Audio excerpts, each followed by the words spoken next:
A millionaire returns to his abandoned mansion and finds a poor boy living in the garage. The boy's presence connects the millionaire to a scheme that ruined his life. The mansion turns into a battlefield against a rival obsessed with silencing them. Now they must work together to reveal the truth and escape the imminent threat. If this story caught your interest, don't forget to subscribe to our channel and tell us which city you're watching from. The mansion stood imposing amidst the dense vegetation, like a secret carefully guarded by nature. Its Italian marble walls, once gleaming, now displayed greenish stains caused by humidity and time. The main gate, previously a symbol of security and status, remained slightly open, softly creaking with the afternoon breeze. For Jason, a 14-year-old boy who knew only the streets of the small neighboring town, this place seemed to have emerged from a dream. He had discovered the property by chance, during one of his aimless walks through the region. The high wall covered in ivy caught his attention, and a small opening in the back fence invited him to explore. Jason was known in the streets for his tireless curiosity and ability to find treasures where others saw only debris. The first time he entered the property, his heart raced when he saw the garage. It was an immense pavilion with glass doors that allowed a view of its interior. There, like artworks in a gallery, various luxury cars rested, covered by thin layers of dust. A silver Porsche, a red Ferrari, a black Aston Martin, and several other models that Jason only knew through magazines he used to collect from trash bins. "This can't be real," he muttered to himself, cautiously approaching. The security systems seemed deactivated, and the silence was broken only by bird songs and the rustling of leaves in the wind. Jason spent hours that first day just observing the vehicles through the glass, imagining the stories each one could tell. In the following weeks, he began to make regular visits to the mansion. He discovered a side entrance to the garage that could be easily opened, and gradually transformed a corner of the place into his small refuge. With an old mattress he brought from the city and some blankets found in the mansion itself, he improvised a bed. The nights on the streets were getting colder, and here at least he had a roof over his head. What began as a shelter soon transformed into an obsession. Jason started dedicating his free time to cleaning the cars, using old rags and products he could get from stores in town. He learned about mechanics through videos on discarded cell phones he found, and his natural skill with tools surprised him. Each piece he managed to fix, each surface he could polish, was a small victory. One day, while working on the Porsche, his fingers found something different under the driver's seat. It was a small USB drive, so discreet it could have gone unnoticed for years. Jason pocketed it, thinking he would check its contents when he found a working computer, but he ended up temporarily forgetting about it, absorbed in his new project, making one of the cars run. For months he collected scrap parts, studied manuals found in the garage itself, and worked tirelessly. His determination was fueled not only by his passion for cars, but also by the sense of purpose that this place provided him. Here, among these magnificent machines, he was not just another street boy. He was a mechanic, a restorer, someone with a goal. The big moment arrived on a Sunday afternoon when the Porsche's engine finally came to life under his hands. The soft roar of the car echoed through the garage, and Jason felt tears of joy streaming down his face. He was so absorbed in his achievement that he didn't notice the sound of approaching footsteps. "Impressive," said a deep voice behind him. Jason quickly spun around, his heart almost jumping out of his mouth. Standing at the garage entrance was a tall man with graying hair and a penetrating gaze. His clothes, although of good quality, showed signs of prolonged use, and his posture, despite being imposing, carried an invisible weight. I can explain," Jason stammered, already looking for an escape route with his eyes. But something in the man's expression made him hesitate. There was no anger there, just a curious mix of surprise and admiration. "How long did it take you to make this car work?" the man asked, slowly approaching the Porsche. 3 months, more or less," Jason responded, still tense. "I used parts from other abandoned cars in the region and followed the manuals I found here." The man circled the vehicle, examining every detail with experienced eyes. His fingers slid over the impeccable paint, and a small smile appeared on his lips when he saw the meticulously clean interior. "You did all this alone, without any formal training?" Jason nodded, beginning to relax a bit. "I learned by watching videos and reading. There's a lot of useful stuff thrown around if you know how to look. The man stopped his inspection and looked directly at Jason. There was something in his eyes, a mixture of recognition and caution that the boy couldn't completely decipher. "My name is Richard Mendez," he said finally. "And this was my house." The words hung in the air like a bombastic revelation. Jason had already heard stories about the mansion's former owner, a successful businessman who had disappeared after a national-scale scandal. But seeing the man there, in flesh and blood, was something completely different. "You're not going to send me away, are you?" Jason asked, his voice betraying the fear he felt. All the work, all the care he had dedicated to this place, would it all end like this? Richard continued observing the boy for a few moments, as if carefully weighing his next decision. The sun began to set, painting the garage with golden tones through the dusty windows, creating an almost magical atmosphere around the gleaming cars. "No," he finally responded, "I'm not going to send you away. In fact, I think you might be exactly what I was looking for." The first week of coexistence between Richard and Jason was marked by a mix of curiosity and mutual distrust. The businessman had settled in one of the mansion's bedrooms, but spent most of his time in the garage, carefully observing the boy's work with the cars. Jason, in turn, remained cautious, always alert to the movements of his new residential companion. During the mornings, Richard began teaching the boy the more technical fundamentals of automotive mechanics. His explanations were precise and detailed, revealing a deep knowledge that went beyond the role of a mere businessman. Jason absorbed each word with fascination, realizing that his improvised techniques, though creative, could be even more efficient with proper knowledge. "Look, Jason," Richard explained while they dismantled a Mercedes-Benz engine together, "each piece here has a story to tell. The wear, the marks, all of this tells us something about how the car was treated." His experienced hands moved with surgical precision among the gears. It's like an open book for those who know how to read. The boy noticed that, despite Richard's apparent calm during the lessons, there were moments when he seemed distant, lost in somber thoughts. Sometimes he would suddenly interrupt an explanation to check the windows or walk around the property, as if looking for something or someone. One afternoon, while working on the Porsche that Jason had managed to get running, the boy decided to risk a few questions. "Why were you away from here for so long?" Richard paused his work, wiping his hands on an already oil-stained cloth. His gaze wandered around the garage before responding. "Sometimes, Jason, we need to step away to protect what's important, even if that means leaving everything behind." Was it because of the scandal? The accusations? Jason bit his lip, fearing he had gone too far, but curiosity was stronger. A sad smile appeared on the businessman's face. "You've heard about it, haven't you?" "Everyone has heard." He sat on an improvised workbench. "But not everything you heard is true. There's much more to this story than what appears in the newspapers." It was at that moment that Jason remembered the USB drive found under the Porsche's seat. His hand instinctively touched his pants pocket, where the small device remained stored. Something in Richard's tone made him hesitate to reveal his discovery. The following days brought more mysteries. Jason began to notice strange patterns in Richard's behavior. The businessman would spend hours locked in the mansion's study, and sounds of drawers being opened and closed echoed through the corridors during the early morning hours. On one of those nights, the boy caught him removing floorboards from the garage, revealing a small embedded safe. Jason's curiosity grew proportionally to his affection for Richard. The businessman was not just a patient teacher, but also showed a genuine interest in the boy's well-being. He provided new clothes, ensured Jason was well-fed, and for the first time in years, Jason experienced the feeling of having someone truly caring about him. "How did you end up on the streets?" Richard asked one night while sharing a simple meal in the mansion's kitchen.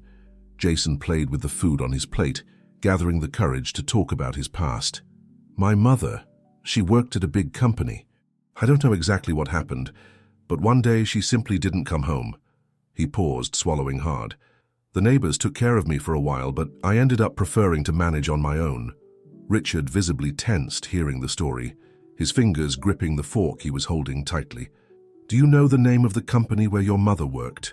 "I'm not sure," Jason responded. "She didn't talk much about work. I only remember it had something to do with cars." The silence that followed was loaded with tension. Richard seemed lost in thought, his gaze fixed on a distant point. When he finally spoke, his voice was filled with contained emotion. "Sometimes, Jason, life's coincidences surprise us in ways we cannot imagine." The days transformed into weeks, and the routine in the mansion gained its own rhythm. During the day, they dedicated themselves to the cars and mechanics lessons. Richard revealed himself to be an exceptional mentor, sharing not only technical knowledge, but also stories about the automotive industry and his experiences as a businessman. However, the apparent normalcy was frequently disturbed by inexplicable events. Tools began to mysteriously disappear, and Jason swore he had seen flashlight lights around the property during the night. Richard intensified his night rounds, and his concern was palpable. One morning, while checking the brake system of one of the cars, Jason found a folded piece of paper fallen near the wheel. It was a fragment of an old document, with the letterhead of one of Richard's companies. His eyes widened as he recognized a familiar name in the text: Maria Helena Santos, his mother. The boy's heart accelerated. That seemingly insignificant piece of paper could be the key to understanding his own past. But before he could examine the document better, he heard Richard's footsteps approaching. He quickly hid the paper in the same pocket where he kept the USB drive. "Jason," Ricardo called, his voice echoing through the garage. "We need to talk about something important." The boy stood up, wiping his greasy hands on his pants. Richard's face was serious, more tense than normal. "What is it?" "I think we're not alone here anymore," said the businessman, lowering his voice. "And it's time to tell you the whole truth about why I came back." Jason felt a shiver run down his spine. The moment he had been waiting for had arrived, but something told him that the truth could be more complex and dangerous than he imagined. The document fragment in his pocket seemed to weigh a ton, and the USB drive, stored for so long, now seemed to burn through the fabric. Richard carefully closed the garage doors and checked the windows before continuing. The afternoon sun projected elongated shadows through the glass, creating an almost cinematic scenario for the revelation that was about to come. Jason realized that, whatever the truth was, his life was about to change drastically once again. The mansion study, where Richard decided to have this crucial conversation, maintained an atmosphere of grandeur even after years of abandonment. The mahogany shelves still held dusty books, and an imposing marble table dominated the center of the environment. Jason settled into a worn leather armchair while Richard nervously walked around the room. "Everything began about 3 years ago," Richard started, his voice laden with weight. "I was at the peak of success.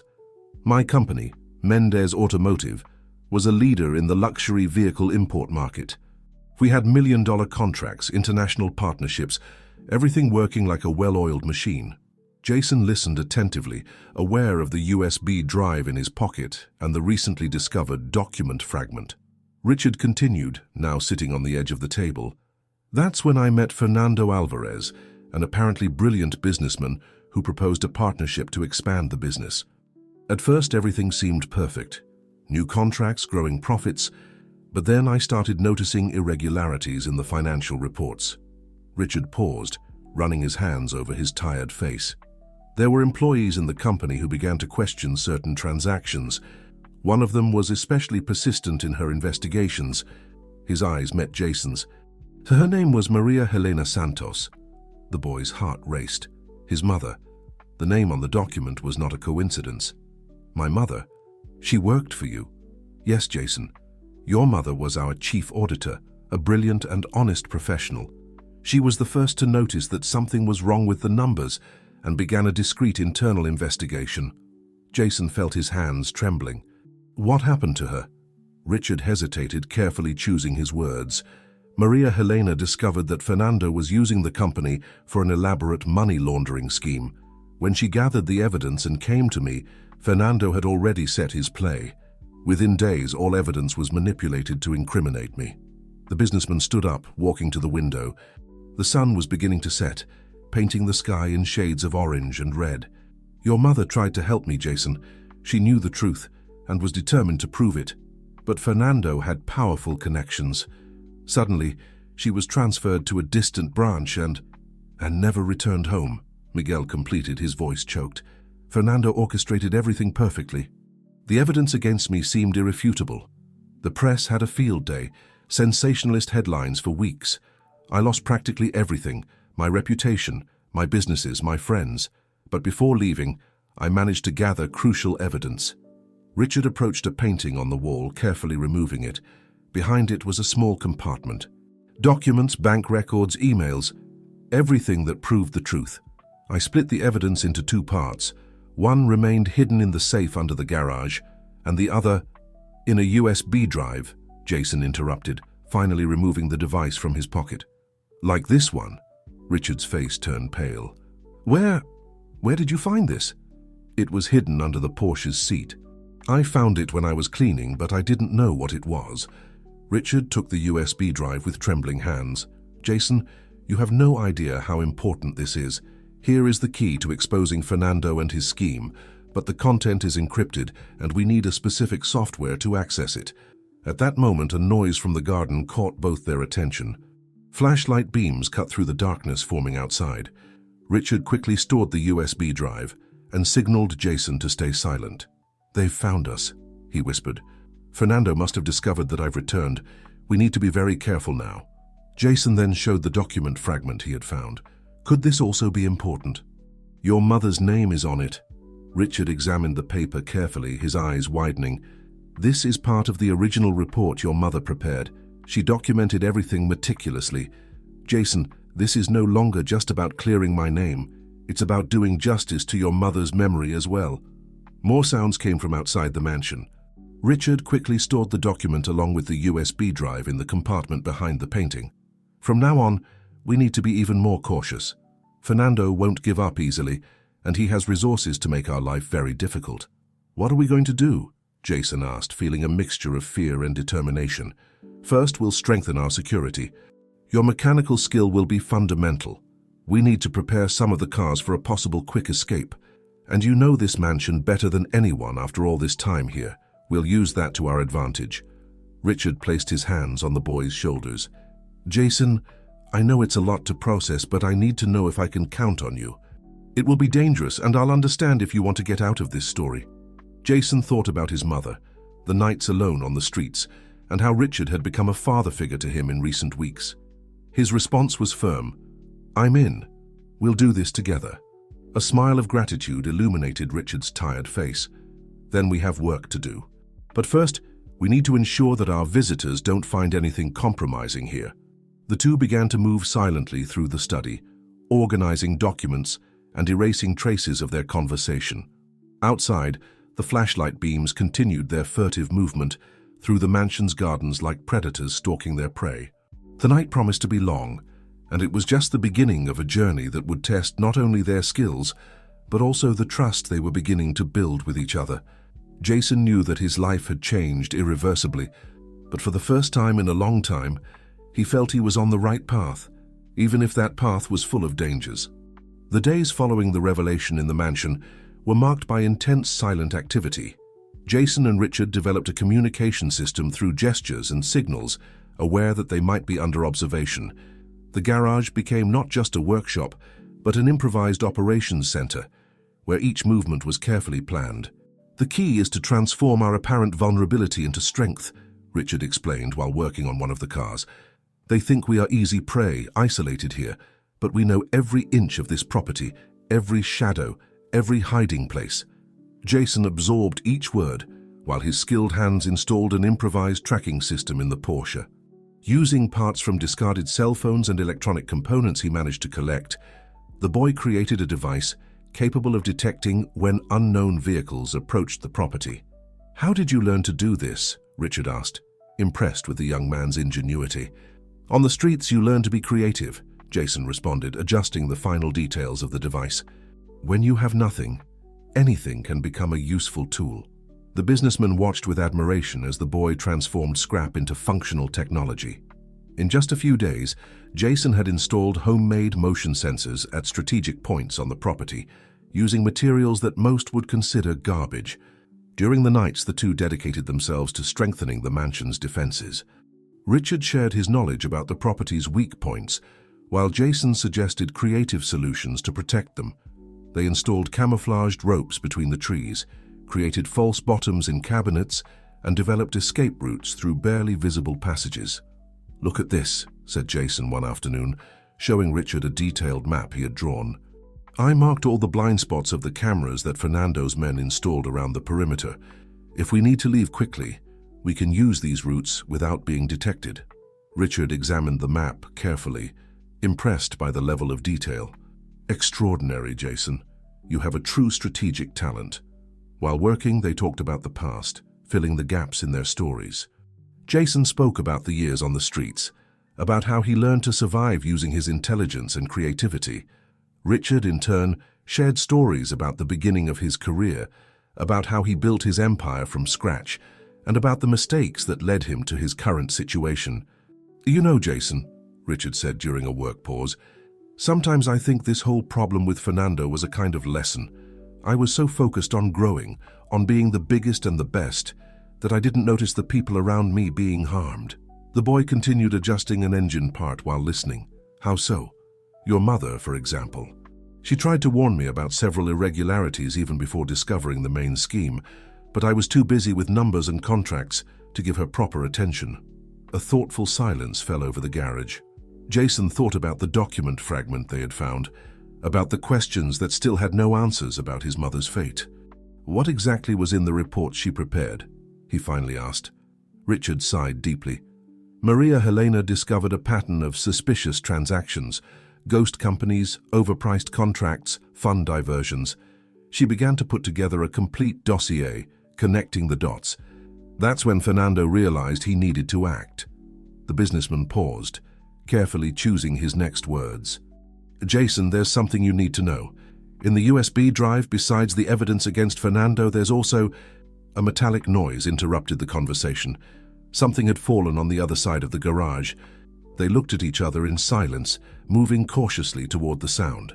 Jason grabbed a wrench while Richard turned on the cell phone's flashlight.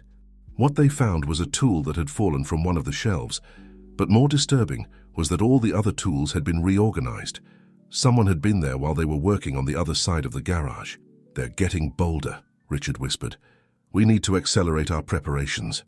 Jason nodded, his brain already formulating new plans. We can use this to our advantage. If they think they know our movements, we can prepare some surprises. In the following hours, they transformed the apparent invasion into an opportunity.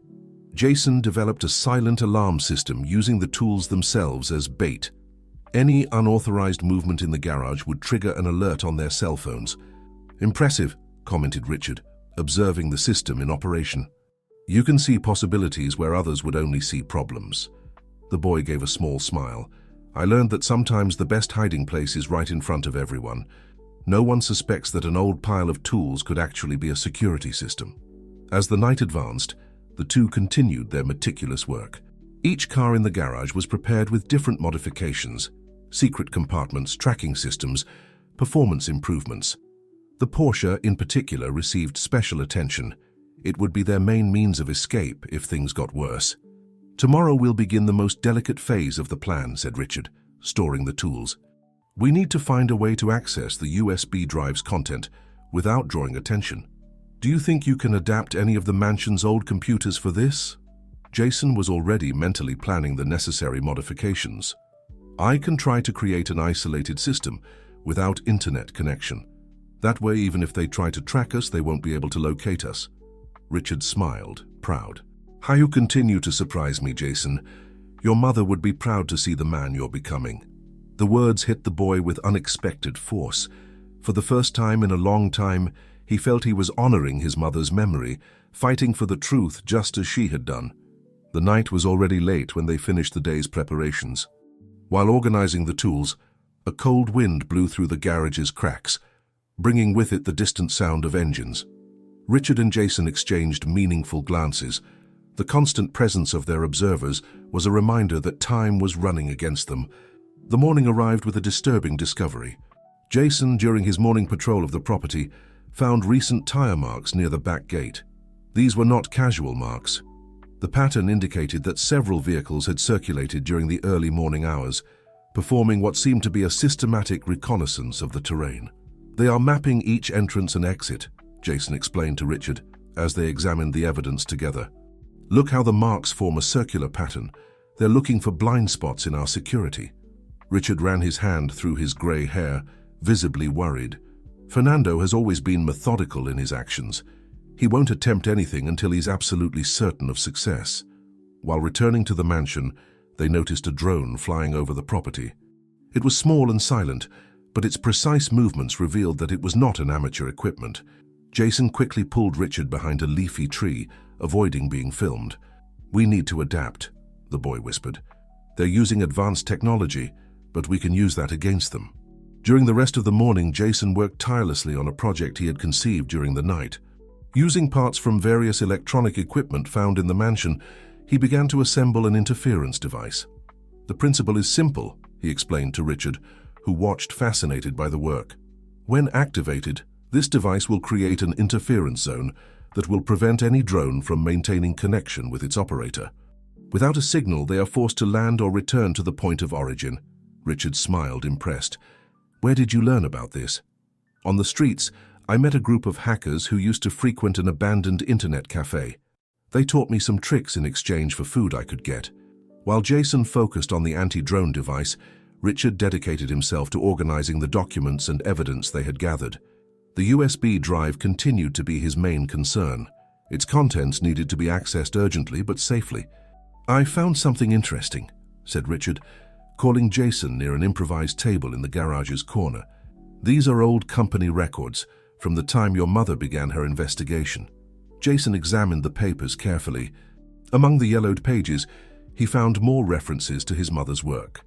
Meticulous notes about suspicious transactions, names of ghost companies, dates, and amounts that made no sense. "Your mother had her own code," Richard explained, pointing to seemingly random symbols in the document margins. "She developed a notation system that only she understood completely. Or at least that's what we thought." "How so?" "Look at this." Richard picked up one of the most recent documents. This symbol appears several times in her latest reports, and now comparing it with other documents, I realized she was leaving clues about something bigger. A sudden noise outside interrupted the conversation.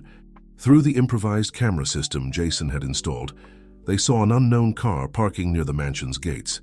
A man in a suit got out of the vehicle, carrying a folder. "It's Alberto Santos," Richard muttered, tense. "Fernando's right-hand man. If he's here personally, the situation is more serious than we imagined." Jason observed the man through the cameras. His movements were calculated, as if performing a performance for whoever might be watching. He walked to the main entrance and left an envelope on the doorstep. "It's a trap," Jason said immediately. "They want to make us come out to pick up the envelope." Richard nodded. "But it can also contain important information. We need to find a way to retrieve it without exposing ourselves." The boy was already in motion, picking up some tools. "Leave it to me. Remember that pulley system we installed last week? We can use it now." With impressive skill, Jason adapted the system that originally served to move heavy parts in the garage. Using an improvised remote control, he managed to extend a thin cable to the mansion's entrance. With an adapted claw at the tip, he captured the envelope without physically approaching it. The envelope's contents were disturbing. Recent photos of Richard and Jason working in the garage, prints of old conversations between Maria Helena and Richard, and a handwritten note with a clear message. "Time is a luxury you no longer have, Richard. Let's talk." "It's a warning," said Richard, his voice tense. "Fernando is ready to act. He wants to force me into a meeting." Jason examined the photos carefully. "There's something strange here. Look at the angle of these images. They weren't just taken from the drone or external cameras. Someone managed closer access." The realization hit them both at the same time. There was an infiltration on the property. Someone was managing to enter and leave without being detected, even with all the security systems they had installed.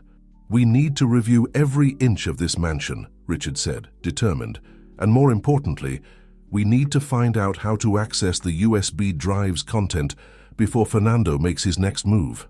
Jason looked at the sky through the garage windows. The drone had disappeared, but the feeling of being watched remained. The siege was closing in and they needed to act quickly. "I have an idea," the boy said finally. "But it's risky. We'll need to use all the cars I managed to get running and maybe create some convincing distractions." Richard smiled, recognizing in the boy's look the same determination he saw in Maria Helena's eyes years ago. "Tell me your plan. I think it's time to show Fernando that he's not the only one who knows how to play this game. Jason's plan was audacious and complex, requiring precise synchronization and nerves of steel. In the days that followed, the mansion transformed into a true secret operations headquarters, with each room playing a crucial role in the strategy. The idea is simple, Jason explained, drawing an improvised map of the property. We'll create a series of coordinated distractions to confuse Fernando's men while executing our true mission. Richard listened attentively, impressed with the sophistication of the plan. And what is our true mission? Accessing the USB drive's content, Jason responded, his eyes gleaming with determination. But for that, we need a powerful and secure computer, and I know exactly where to find one. The boy revealed that during his explorations of the mansion, he had discovered a secret office in the basement, accessible only through a hidden passage in the library. The location seemed to have been designed for emergency situations, equipped with cutting-edge technology and independent communication systems. Incredible, Richard muttered. I had completely forgotten about this place. It was a precaution I took years ago, but I never thought I would actually need to use it. With the location defined, they spent the next few days preparing each element of the plan. Jason modified the garage cars, installing improvised autopilot systems that would allow the vehicles to move without anyone at the wheel.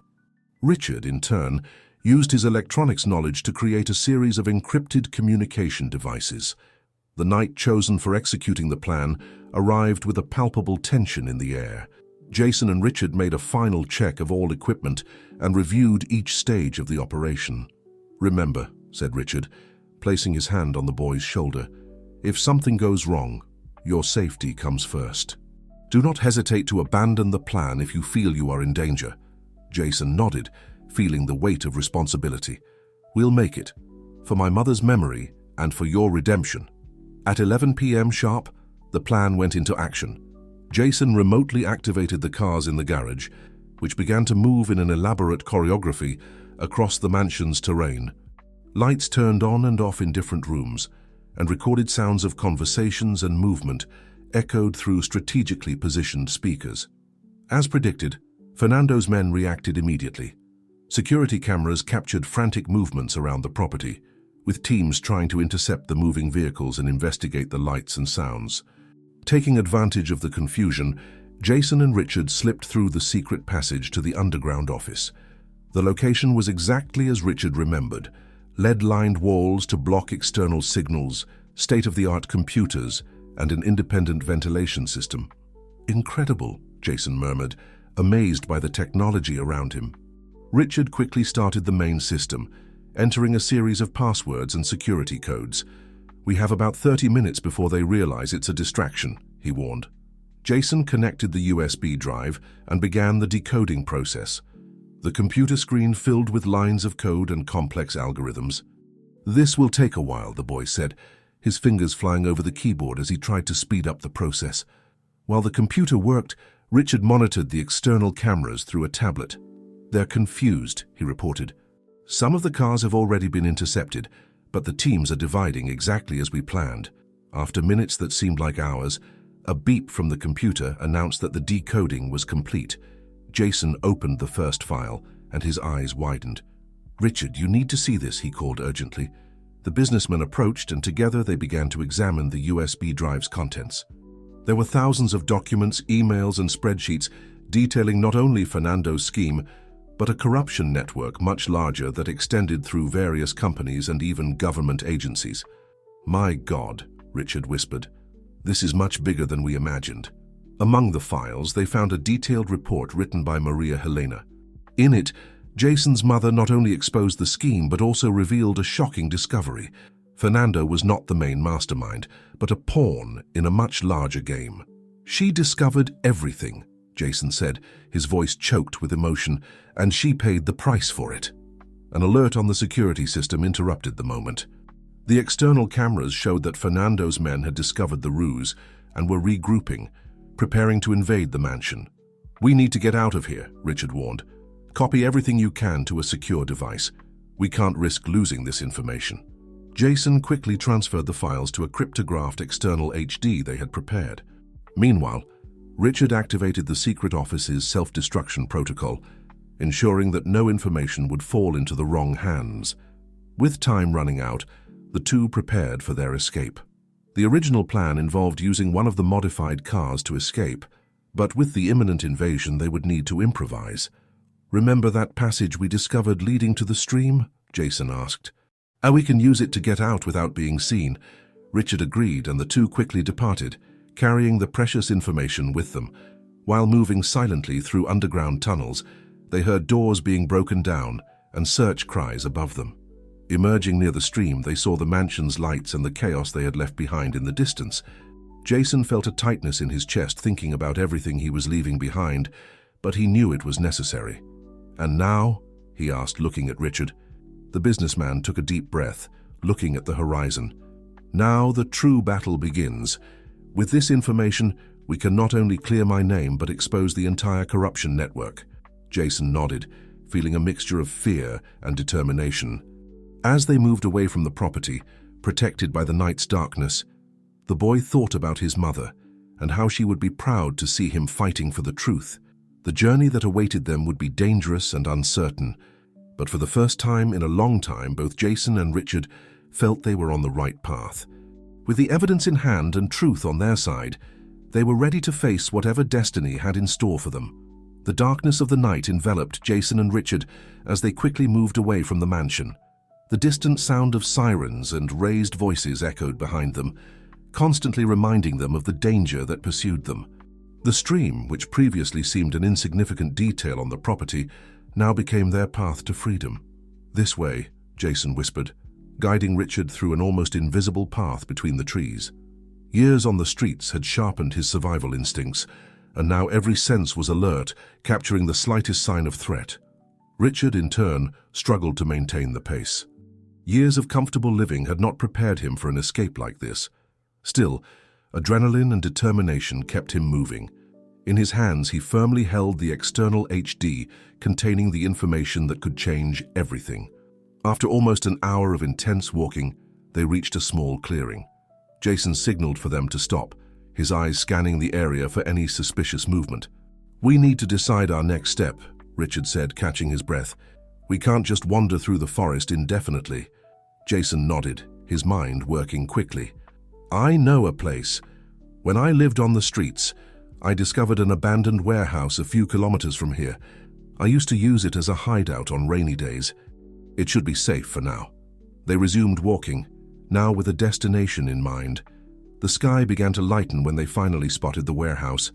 It was a worn structure, with rusted metal walls and broken windows, but for the two fugitives, it seemed like an oasis of security. Once inside, Jason quickly improvised a resting area using abandoned materials he found. Richard, exhausted, sat on an old crate, still holding the HD as if his life depended on it, which, in a way, it did. "We need to examine this information," Richard said, turning on a laptop they had brought in a backpack.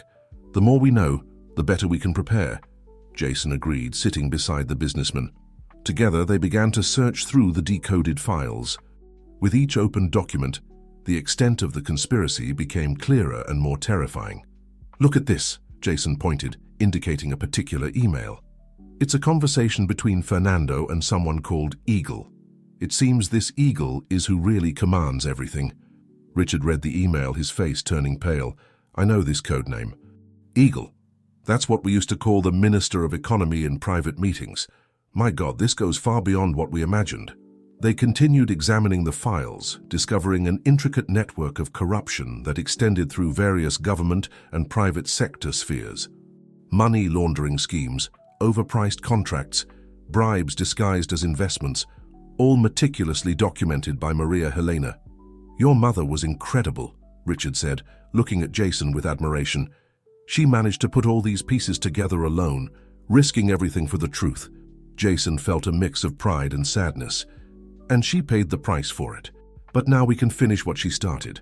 Among the files, they also found Maria Helena's personal records. They were notes, reflections, and even unsent letters to Jason.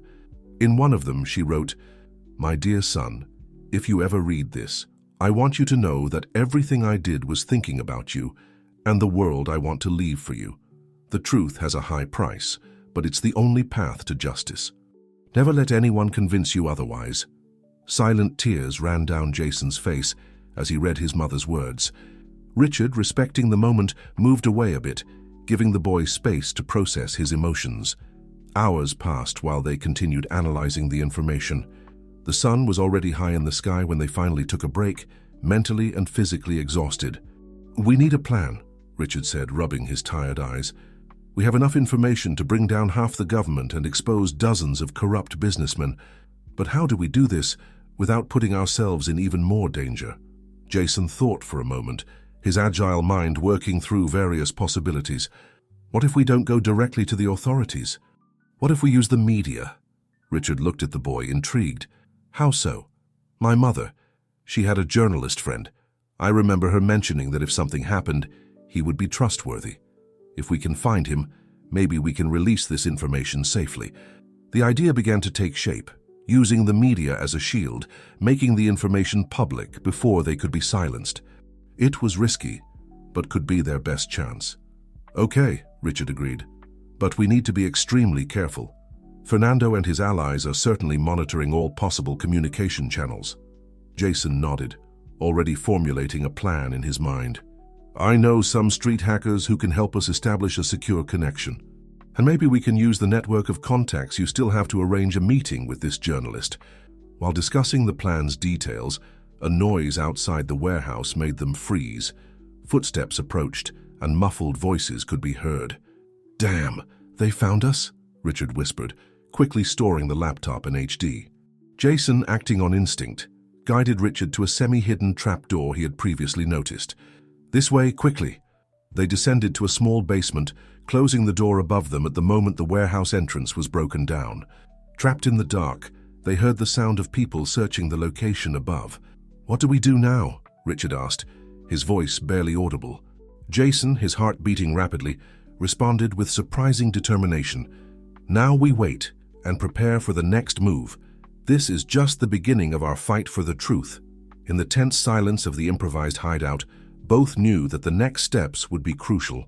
The battle for justice and Maria Helena's memory was just beginning, and they would need all their courage and intelligence to face the challenges ahead. The damp and dark basement of the abandoned warehouse became Jason and Richard's unlikely refuge for long and agonizing hours. The sound of footsteps and voices above them eventually diminished, but they remained motionless, fearing that any movement might reveal their location. It was Jason who finally broke the silence, his voice no more than a whisper. "I think they're gone, but we need to be sure before we leave." Richard nodded in the darkness, impressed once again by the boy's prudence. "How will we do that?" "I have an idea," Jason responded. Carefully, he felt his jacket pocket, pulling out a small device he had improvised days earlier at the mansion. It was a rudimentary motion detector made from discarded cell phone parts. Slowly, Jason opened a tiny crack in the trapdoor and positioned the device. "This will alert us if there's any movement up there," he explained. 2 more hours passed before Jason considered it safe to emerge from the hideout. With extreme caution, they exited the basement, their eyes adjusting to the daylight entering through the broken windows of the warehouse. "We need to move," Richard said, his voice betraying the urgency of the situation. "We can't risk staying here much longer." Jason agreed, but a new concern arose. "Where are we going? They're probably monitoring all the places we know." It was at that moment that the unexpected happened. A slight noise from outside the warehouse made them freeze, but what they saw through the window surprised them. A girl, appearing to be the same age as Jason, discreetly waving at them. "Who is she?" Richard asked, tense. Jason narrowed his eyes, a glimmer of recognition passing through his face. "Wait, I know her. She lived on the streets with me before I found the mansion." Cautiously, Jason opened a crack in the warehouse door. Lucy approached, her eyes constantly scanning the surroundings. "Jason, I'm glad I found you," she said in a low voice. "Everyone's looking for you. Police, men in suits, strange people asking questions on the streets." "How did you find us?" Jason asked, still wary. Lucy gave a small smile. "You think I didn't know all your hiding spots? When I heard about the confusion at the abandoned mansion, I knew you would come here." Richard approached, evaluating the situation. "Jason, can we trust her?" The boy hesitated for a moment, but then nodded. Yes, we can. Lucy has always been loyal. With the decision made, Lucy guided them out of the warehouse, following little-known paths between alleys and side streets. She led them to a small apartment in the city center, hidden on the top floor of a decaying building. "This place belongs to my uncle," she explained. "He's traveling and left me the key. You can stay here for now." Once inside the apartment, Jason and Richard could finally relax a bit. Lucy provided food and water while bringing them up to date on the situation, omitting only the most sensitive details. "This is much bigger than we imagined," Lucy said, her eyes wide with the revelations. "How do you plan to expose all this?" Jason shared the idea of contacting his mother's journalist friend. Lucy listened carefully and then made a surprising suggestion. "I know someone who can help. There's a group of digital activists who frequent a cafe nearby. They're experts in cybersecurity and have contacts in independent media." Richard seemed hesitant. "I don't know if we can trust strangers with something so delicate." "We don't have much choice," Jason argued. "We need allies with skills we don't have." After much discussion, they decided to accept Lucy's suggestion. The next morning, she took them to the cafe, an unassuming place that served as a meeting point for activists. The group's leader was a middle-aged man named Carlos, with thick-framed glasses and a serious expression. After hearing an edited version of Jason and Richard's story, he showed interest in helping. "What you have in your hands is pure dynamite," Carlos said, his voice low and intense. "But we need to be extremely careful about how we release it. One wrong step, and everything can be covered up or discredited." In the days that followed, Lucy's apartment transformed into an improvised operations center. Carlos and his team worked tirelessly to create a secure communication network and prepare the data for release. Jason, in turn, focused on deciphering his mother's last notes, searching for clues about the journalist of trust she had mentioned. Richard used his remaining contacts to discreetly probe the political and business environment, trying to anticipate possible reactions to the scandal's exposure.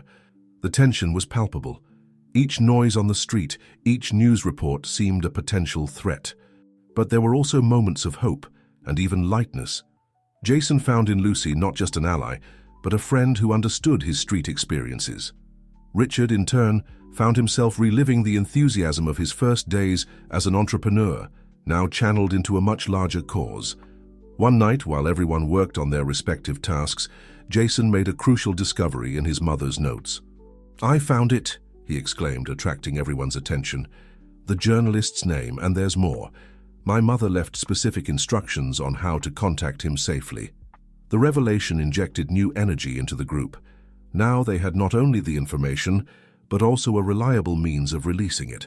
Carlos and his team immediately began working on a plan to establish contact without alerting the authorities or those involved in the scheme. While final preparations were being made, Richard pulled Jason to a corner of the apartment. "You know that once we start this, there's no going back, right? Our lives will never be the same." Jason looked at the man who in such a short time had become a father figure to him. Then his eyes turned to the photo of his mother that he always kept with him. "I know," he responded with determination, "but it's what we need to do. For my mother's memory, for your redemption, and for all the people affected by this corruption." Richard nodded, a mix of pride and apprehension in his gaze. "Then let's move forward. The next chapter of this story is about to be written, and we'll be the ones holding the pen." With these words, the group prepared to take the final step. The truth was about to come to light, and the world would never be the same. Dawn brought with it a mixture of apprehension and determination. Jason, Richard, Lucy, and Carlos's team had spent the night awake, finalizing preparations for what would be the most important day of their lives. The apartment, previously a silent refuge, now buzzed with nervous energy. "Everything ready for transmission?" Jason asked Carlos, who was adjusting the final details on a set of improvised communication equipment. Carlos nodded, his eyes reflecting the seriousness of the moment. "Encryption system activated. Transmission routes diversified. As soon as the journalist gives the signal, we'll be on air." Richard, who had spent the last hours reviewing each document and evidence, approached the group. "Remember, we only have one chance. If something goes wrong, Fernando and his allies will do everything to discredit and suppress this information." Lucy, who had proven to be a surprising strategist, presented the final plan. The journalist Antonio Ferreira agreed to meet us at a neutral location. He'll bring a trusted team to document everything. Simultaneously, we'll initiate online transmission to multiple independent channels. The group divided into teams. Jason and Richard would personally meet Antonio, carrying with them the physical evidence and the HD with decoded files. Lucy and part of Carlos's team would remain in the apartment, coordinating the online transmission and monitoring possible interference. Before leaving, Jason had a moment of reflection. Looking at his mother's photo, he felt a mixture of pride and sadness. "We're doing this for you, Mom," he whispered. "Your fight wasn't in vain." The meeting location was an old warehouse on the city's outskirts, transformed into an alternative cultural space. The choice was not by chance. The place was known for its independent stance and resistance to external pressures. Upon arrival, Jason and Richard were received by Antonio Ferreira, a middle-aged man with keen eyes behind thin-framed glasses. "Maria Helena spoke a lot about you," he said to Jason, his voice laden with emotion. "She would be proud to see the man you've become." Antonio's team quickly set up a small improvised studio with cameras and transmission equipment. Richard began presenting the evidence, meticulously explaining each document and connection. "This goes far beyond a simple corruption scheme," Richard explained. "It's a network that extends through multiple levels of government and the private sector, manipulating contracts, diverting public funds, and silencing anyone who threatens to expose the truth." Jason, in turn, shared his mother's story, her investigative work, and the price she paid for seeking the truth. His narrative, interspersed with emotional moments, gave a human face to the cold documentation of crimes. While the interview unfolded, the team in the apartment initiated the online transmission. Lucy coordinated the data distribution to journalists and activists across the country, while Carlos and his team fought to maintain the transmission's integrity against cyber attacks that began to emerge.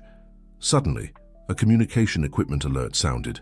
"We have company," Carlos warned through the secure channel.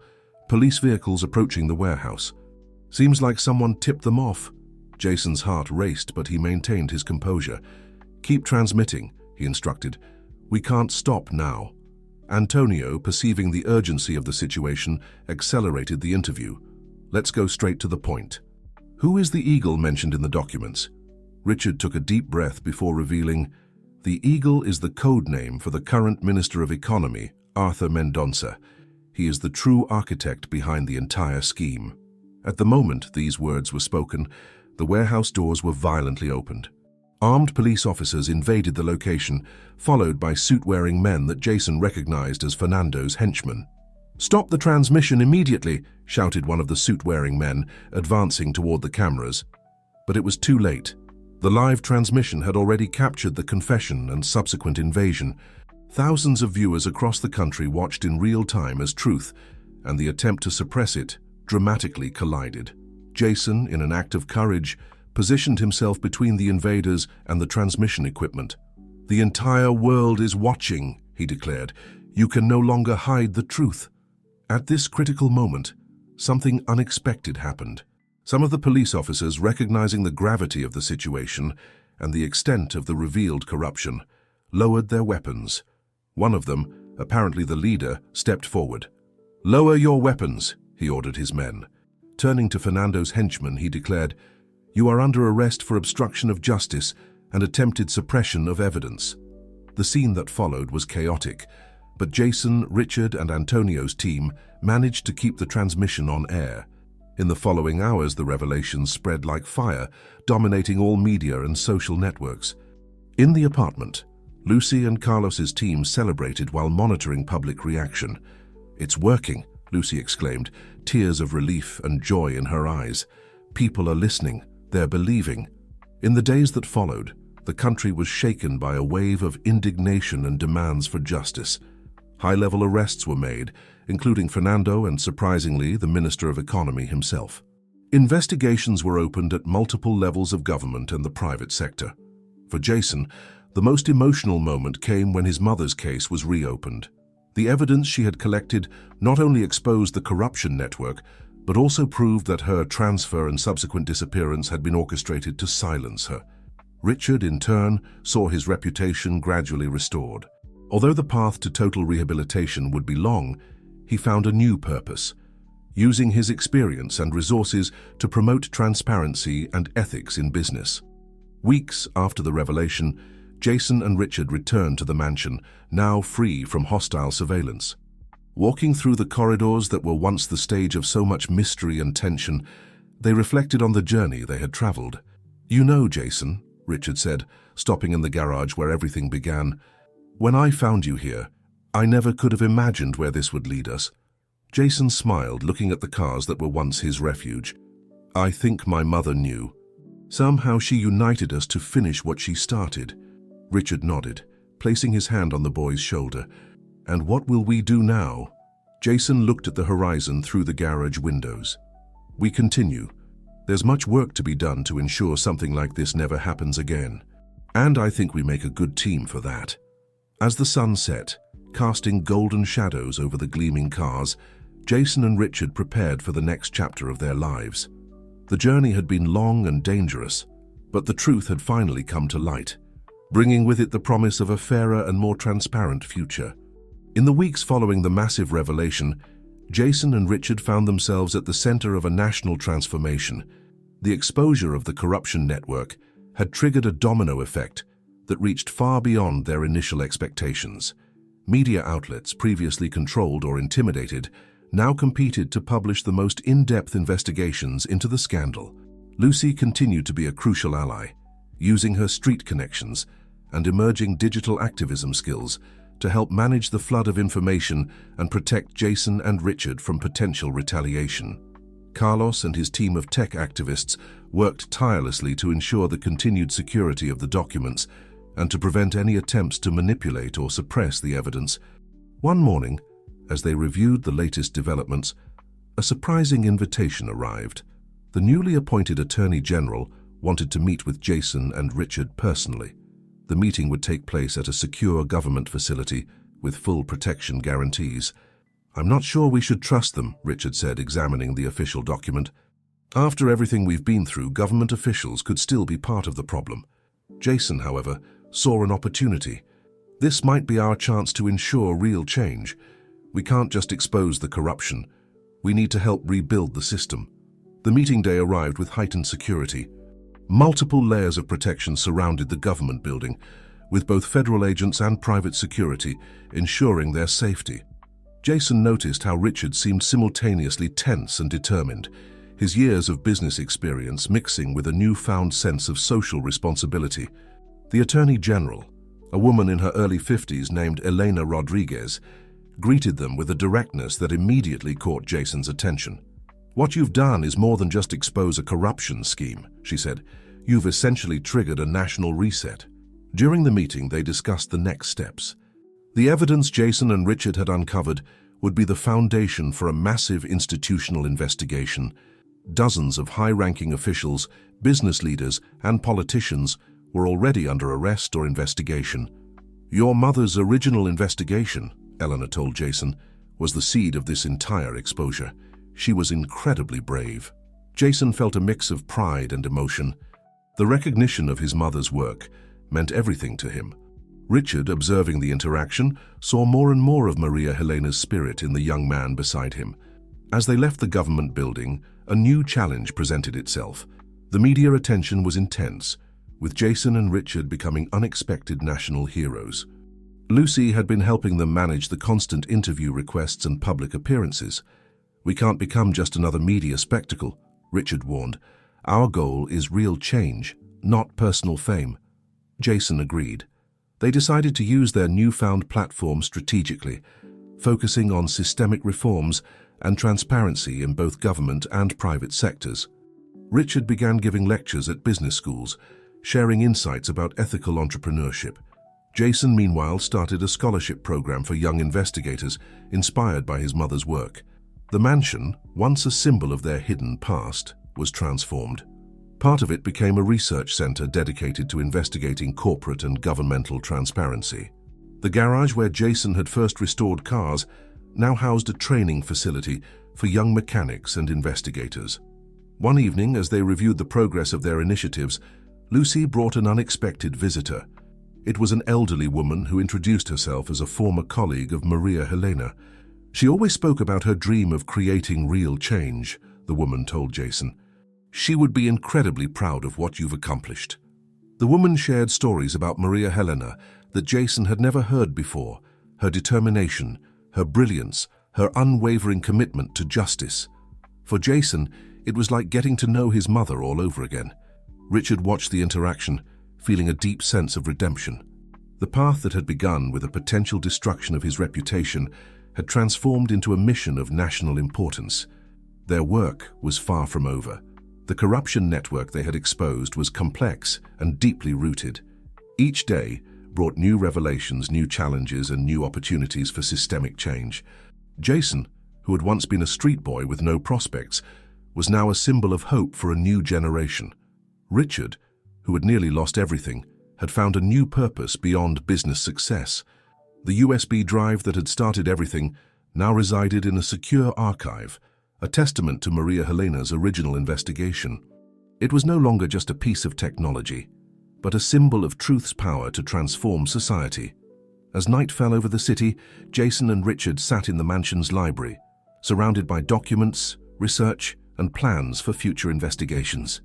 The room, once a place of secrets and hidden truths, now represented transparency and hope. "We're just getting started," Jason said, looking through some investigation files. Richard smiled, seeing in the young man not just a collaborator, but a son in all but blood. "And we have a lot of work ahead of us." Outside, the first stars began to shine, a reminder that even in the darkest times, light can always find its way through. The journey of truth, justice, and transformation continued, with Jason and Richard at its forefront, carrying forward the legacy of a brave woman who had started it all, Maria Helena. As months passed, the impact of their revelations continued to reshape the country's political and corporate landscape. New transparency laws were enacted, and a series of institutional reforms began to take root. Jason and Richard found themselves at the center of this transformation, their initial mission evolving into a broader movement for systemic change. Their work attracted international attention. Journalists, activists, and researchers from around the world began studying the unprecedented exposure of the corruption network. Jason was invited to speak at conferences, sharing the story of how a street boy and a disgraced businessman had uncovered a massive conspiracy. Lucy continued to be an essential part of their team, her street-smart approach complementing their more formal investigative methods. She had become a key figure in digital activism, using social media and technology to keep public attention focused on ongoing investigations. 1 year after the initial revelation, a memorial was established in honor of Maria Helena. Jason, Richard, and Lucy were present at the ceremony, where Maria Helena was posthumously awarded a National Medal of Honor for her courage and integrity. During the ceremony, Jason delivered a speech that moved the entire audience. "My mother believed that truth has a power beyond individual fears," he said. "She understood that real change comes from persistence, from refusing to be silenced." Richard, standing nearby, felt a profound sense of redemption. The businessman who had once been focused solely on personal success had transformed into an advocate for institutional transparency. He had used his business connections and knowledge to support ongoing investigations and reforms. The mansion had become more than just a headquarters. It was now a research center, a training facility, and a symbol of hope. The garage where Jason had first restored cars now hosted workshops for young investigators and mechanics, continuing the legacy of innovation and determination. Unexpected challenges continued to emerge. Some of the exposed network's remnants still attempted to fight back, using legal maneuvers and media manipulation. But Jason, Richard, and their team had become experts at anticipating and countering these moves. A breakthrough came when they discovered additional documents that Maria Helena had hidden. These new pieces of evidence revealed even deeper layers of corruption, extending the investigation's scope and impact. Lucy's technological skills proved crucial in decoding and analyzing these new documents. Her ability to navigate digital landscapes and protect sensitive information became increasingly important as the investigation evolved. Jason, who had once been a street boy with no prospects, was now pursuing a formal education in investigative journalism and social sciences. His lived experience, combined with academic knowledge, made him a powerful voice for change. Richard began mentoring young entrepreneurs, teaching them about ethical business practices and the importance of social responsibility. His lectures and workshops became highly sought after, transforming his reputation from a potential corporate villain to a respected reformer. The national conversation had fundamentally changed. People were more aware, more critical, and more engaged in demanding transparency from their institutions. The movement that started with a single USB drive had grown into a national awakening. On the anniversary of their first revelation, Jason, Richard, and Lucy gathered in the mansion's library, the same place where they had first planned their strategy. They reflected on how far they had come and the challenges that still lay ahead. "We're not done," Jason said, looking at the wall covered with investigation boards and documents. "There's still so much work to do." Richard placed a hand on his shoulder. "Your mother would be proud of what we've accomplished. But more importantly, she would be proud of who you've become." Lucy, reviewing some recent digital intelligence, added, "And we're just getting started." As the sun set over the mansion, casting long shadows through the windows, they knew their journey was far from over. The fight for truth, transparency, and justice would continue, a legacy born from Maria Helena's courage, nurtured by unexpected allies, and carried forward by a new generation of changemakers. The story was not an ending, but a beginning.